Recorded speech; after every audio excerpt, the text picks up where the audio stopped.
ಕರ್ತನ ಪರಿಶುದ್ಧವಾದ ಹೆಸರಿನಲ್ಲಿ ನಿಮ್ಮನ್ನ ವಂದಿಸುತ್ತಾ ಈ ದಿನದ ವಾಕ್ಯ ಧ್ಯಾನಕ್ಕೆ ನಾನಾದುಕೊಂಡ ಮುಖ್ಯ ವಾಕ್ಯ ಯೋಹಾನನು ಬರೆದ ಮೊದಲನೇ ಪತ್ರಿಕೆ 4ನೇ ಅಧ್ಯಾಯ 18ನೇ ವಚನ. ಪ್ರೀತಿಯು ಇರುವಲ್ಲಿ ಹೆದರಿಕೆ ಇಲ್ಲ, ಪೂರ್ಣ ಪ್ರೀತಿಯು ಹೆದರಿಕೆಯನ್ನು ಹೊರಡಿಸಿ ಬಿಡುತ್ತದೆ. ಪ್ರೀತಿಯ ಬಗ್ಗೆ ದೇವರ ವಾಕ್ಯ ಮಾತನಾಡುತ್ತದೆ. ಯಾವ ಪ್ರೀತಿ? ಗ್ರೀಕ್ನಲ್ಲಿ ಲವ್ ಎಂಬುದಾಗಿ ಹೇಳುವಾಗ 3 ಪದಗಳುಂಟು. ಮೊದಲನೆಯದಾಗಿ ಫಿಲೋಸ್, ಎರಡನೆಯದಾಗಿ ಎರೋಸ್, ಮೂರನೆಯದಾಗಿ ಅಗಾಪೆ. ಮೊದಲನೆಯದಾಗಿ ಫಿಲೋಸ್ ಎಂಬುದಾಗಿ ನೋಡುವಾಗ ಸ್ನೇಹ ಪ್ರೀತಿಯ ಬಗ್ಗೆ ದೇವರ ವಾಕ್ಯ ಮಾತನಾಡುತ್ತದೆ.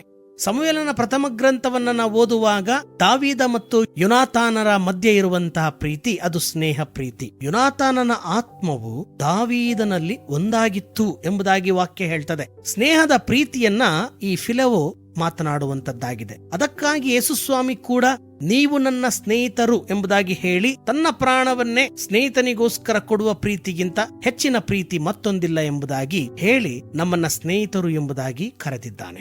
ಎರಡನೆಯ ಪ್ರೀತಿ ಎರೋಸ್. ಮಾನವರಾದ ನಮಗೆ ಕೊಡಲ್ಪಟ್ಟಂತ ಕುಟುಂಬ, ತಂದೆ ತಾಯಿಗಳು, ಮಕ್ಕಳು, ಮೊಮ್ಮಕ್ಕಳು, ಸಂತಾನ ಮತ್ತು ದೇವರು ಈ ಭೂಲೋಕಕ್ಕೆ ಕೊಟ್ಟಂತ ಮೊದಲ ಆಶೀರ್ವಾದ ನೀವು ಬಹು ಸಂತಾನವುಳ್ಳವರಾಗಿ ಹೆಚ್ಚಿರಿ ಎನ್ನುವಂತದ್ದರ ಅರ್ಥ ಈ ಎರೋಸ್ ಪ್ರೀತಿಗೆ ಸಾಕ್ಷಿಯಾಗಿದೆ. ಕುಟುಂಬಕ್ಕೆ ಕೊಡಲ್ಪಟ್ಟಂತಹ ಆಶೀರ್ವಾದದ ಪ್ರೀತಿಗೆ ಸಾಕ್ಷಿ ಈ ಎರೋಸ್. ಮಾನವರಲ್ಲಿ ಪ್ರತಿ ಪ್ರಾಣಿಯಲ್ಲಿ ಇರುವಂತಹ ಪ್ರೀತಿ ಅದು ತನ್ನ ಸಂತಾನಾಭಿವೃದ್ಧಿಗೋಸ್ಕರ ದೇವರಿಂದ ಕೊಡಲ್ಪಟ್ಟಂತ ಪ್ರೀತಿ ಎಂಬುದಾಗಿ ಗ್ರೀಕ್ ಭಾಗ ಹೇಳುತ್ತದೆ. ಗ್ರೀಕ್ನ ಎರೋಸ್ ಹೇಳುವಂತದ್ದಾಗಿದೆ. ಮೂರನೇದಾಗಿ ಕಡೆಯದಾಗಿ agape, the unconditional love of God, ದೇವರ ಅಗಾಧವಾದ ಅಸಾಮಾನ್ಯವಾದ ಪ್ರೀತಿ ಎಂಬುದಾಗಿ. ಯಾರಾದರೂ ತನ್ನ ಮಗನನ್ನ ಇನ್ನೊಬ್ಬರಿಗೋಸ್ಕರ ಕೊಡುವುದುಂಟಾ? ಕೇಳಿದ್ದುಂಟಾ? ಇದನ್ನ ಅನುಭವ ಮಾಡಬೇಕೇ ವಿನಃ ಪರೀಕ್ಷೆ ಮಾಡಲಿಕ್ಕಲ್ಲ. ಅಗಾಪೆ ದೈವ ಪ್ರೀತಿಯನ್ನ ಅನುಭವಿಸುವಂತದ್ದು ನಮ್ಮ ಕರ್ತವ್ಯ. ಆದ್ರೆ ಅನೇಕ ವೇಳೆ ನಾವು ಪ್ರೀತಿಸುವುದನ್ನ ಮರೆತು ಹೋಗುತ್ತೇವೆ. ಈ ಪ್ರೀತಿಯಲ್ಲಿ ಸ್ವಾರ್ಥವಿರಬಾರದು, ಮನುಷ್ಯ ಪ್ರೀತಿ ಇರಬಾರದು. ಮನುಷ್ಯ ಪ್ರೀತಿಯಲ್ಲಿ ವ್ಯತ್ಯಾಸಗಳುಂಟು, ಅನೇಕ ತಪ್ಪುಗಳುಂಟು.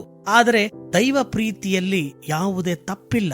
ಬದಲಾಗಿ ಅದರಲ್ಲಿ ಮಮತೆ, ತ್ಯಾಗ, ಕ್ಷಮಾಪಣೆ ಎನ್ನುವಂತಹ ಮಾನವತ್ವಕ್ಕೆ ಮೀರಿದಂತಹ ದೈವ ಗುಣಗಳು ಅಗಾಪೆ ಎನ್ನುವಂತ ಅನ್ಕಂಡೀಷನಲ್ ಲವ್ ಪ್ರೀತಿಯಲ್ಲಿ ಇದೆ ಕರ್ತನಲ್ಲಿ. ಪ್ರಿಯರೇ, ಒಂದು ಸಾರಿ ಗಂಡ ಹೆಂಡತಿ ಬಹಳ ಅನ್ಯೋನ್ಯವಾಗಿ ಪ್ರೀತಿಸಿ ಮದುವೆಯಾಗಿದ್ದರು. 1 ವರ್ಷದ ಆನಿವರ್ಸರಿಗೋಸ್ಕರ ತನ್ನ ಹೆಂಡತಿಗೆ ಗಿಫ್ಟ್ ಕೊಡಬೇಕಂತ ಹೇಳಿ ಗಂಡ ಬೇಕರಿಗೆ ಹೋಗಿ ಫಸ್ಟ್ ಇಯರ್ ವೆಡ್ಡಿಂಗ್ ಆನಿವರ್ಸರಿಗೆ ಲವ್ ಕುರಿತಾದಂತಹ ಒಂದು ವಾಕ್ಯವನ್ನ ಕೇಕ್ ಮೇಲೆ ಹಾಕಬೇಕೆಂದು ಬೇಕರಿಯವನಿಗೆ ಬರೆದು ಕೊಡ್ತಾನೆ. ಅವನು ಬರೆದು ಕೊಟ್ಟದ್ದು 1 ಜಾನ್ 4:18.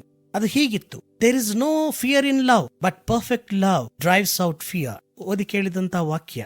ಪ್ರೀತಿಯು ಇರುವಲ್ಲಿ ಹೆದರಿಕೆ ಇಲ್ಲ, ಪೂರ್ಣ ಪ್ರೀತಿಯು ಹೆದರಿಕೆಯನ್ನು ಹೊರಡಿಸಿ ಬಿಡುತ್ತದೆ ಎಂಬುದಾಗಿ. ಸರಿ, ಬೇಕರ್ಸ್ ಅದನ್ನ ತೆಗೆದುಕೊಂಡ. ಆದರೆ ಅವನು ಕೆಲಸ ಮಾಡುವಾಗ ಬರೆದುಕೊಂಡಿದ್ದಂತಹ 1 ಜಾನ್ 4:18 ಅದರಲ್ಲಿ ಫಸ್ಟ್ ಎನ್ನುವಂಥದ್ದು, ಮೊದಲ ಯೋಹಾನ ಎನ್ನುವಂಥದ್ದು ಅಳಿಸಿ ಹೋಗಿತ್ತು. ಯಾವುದೋ ಪೌಡರ್ ಬಿದ್ದೋ ಅಥವಾ ಎಣ್ಣೆ ಬಿದ್ದೋ ಅದು ಅಳಿಸಿ ಹೋಯ್ತು. ಆಗ ಅದು ಕೇವಲ ಜಾನ್ 4:18 ಆಯ್ತು. ಬೈಬಲ್ ತನಗೆ ಗೊತ್ತಿಲ್ಲ. ಆದ್ದರಿಂದ ಅವನು ಜಾನ್ 4:18 ಅನ್ನ ನಮೂದಿಸಿದ. ಯೋಹಾನನ ಸುವಾರ್ತೆ 4:18 ಏನಿತ್ತು?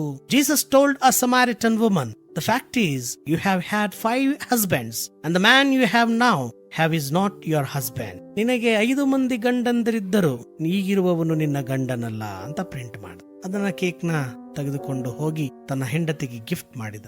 ಆಗ ಆಕೆ ತೆಗೆದು ಅದನ್ನ ಓದಿ ಗಂಡನ ಮೇಲೆ ದೊಡ್ಡ ಜಗಳ. ಕರ್ತನಲ್ಲಿ ಪ್ರಿಯ ದೇವ ಜನರೇ, ಮನುಷ್ಯರ ಇಬ್ಬರ ಪ್ರೀತಿಯಲ್ಲಿ ಯಾವಾಗ 3ನೇಯವನ ಆಗಮನ ಆಗ್ತದೆ ಅಲ್ಲಿ ತಪ್ಪು ಉಂಟು. ಆದಾಮ ಹವ್ವಳ ನಡುವಿನ ಪ್ರೀತಿಯಲ್ಲಿ ಬಹಳ ಅದ್ಭುತವಾದಂತಹ ಒಂದು ಅನ್ಯೋನ್ಯತೆ ಇತ್ತು. ಯಾವಾಗ 3ನೇ ವ್ಯಕ್ತಿ ಸೈತಾನನೆನ್ನುವಂತವನ ಮಧ್ಯ ಪ್ರವೇಶವಾಗ್ತದೆ, ಆ ಪ್ರೀತಿಯಲ್ಲಿ ಒಡಕುಂಟಾಗ್ತದೆ. ಆ ಒಡಕಿನಿಂದ ಅವರ ದಾಂಪತ್ಯ, ಅವರ ಸಂಬಂಧ ಬಿರುಕು ಬಿಡ್ತದೆ. ಆದ್ರಿಂದ ಈ ಹೊತ್ತು ಅಗಾಪೆ ಎಂಬುದಾಗಿ ಹೇಳುವಾಗ ದೈವ ಮಾನವನ ಪ್ರೀತಿ, ಈ ಪ್ರೀತಿಯ ಮಧ್ಯದಲ್ಲಿ ಯಾರೂ ಮಧ್ಯ ಪ್ರವೇಶ ಮಾಡದಂತೆ ನಾವು ಅದನ್ನು ನೋಡಿಕೊಳ್ಳಬೇಕು. ಆಗ ಮಾತ್ರ ಈ ದೈವ ಮಾನವ ಎನ್ನುವಂತ ನೇರ ಸಂಬಂಧದಲ್ಲಿ ನಿಷ್ಕಲ್ಮಶವಾದಂತಹ ಅಗಾಪೆ ಎನ್ನುವಂತ ಪ್ರೀತಿಯನ್ನ ನಾವು ಅನುಭವ ಮಾಡಲಿಕ್ಕೆ ಸಾಧ್ಯವಾಗ್ತದೆ. ಈ ನಿಟ್ಟಿನಲ್ಲಿ ದೇವರನ್ನ ಪ್ರೀತಿಸೋಣ, ಮನುಷ್ಯರನ್ನ ಪ್ರೀತಿಸೋಣ. ದೇವರ ವಾಕ್ಯವಿದು. ಆಮೆನ್. ಈ ಕಾರ್ಯಕ್ರಮದ ಬಗ್ಗೆ ನಿಮ್ಮ ಅಭಿಪ್ರಾಯ, ಸಲಹೆಗಳು ಹಾಗೂ ಯಾವುದೇ ಪ್ರಾರ್ಥನಾ ಮನವಿಗಳಿದ್ದಲ್ಲಿ ನಮ್ಮ ದೂರವಾಣಿ ಸಂಖ್ಯೆಗೆ ನೀವು ಕರೆ ಮಾಡಬಹುದು. ನಮ್ಮ ದೂರವಾಣಿ ಸಂಖ್ಯೆ 9902606453. ನಿಮ್ಮ ಅಭಿಪ್ರಾಯಗಳನ್ನು ಇಮೇಲ್ ಮೂಲಕವೂ ನಮಗೆ ತಿಳಿಸಬಹುದು. ನಮ್ಮ ಇಮೇಲ್ ID info@fibaonline.org. ವಂದನೆಗಳು.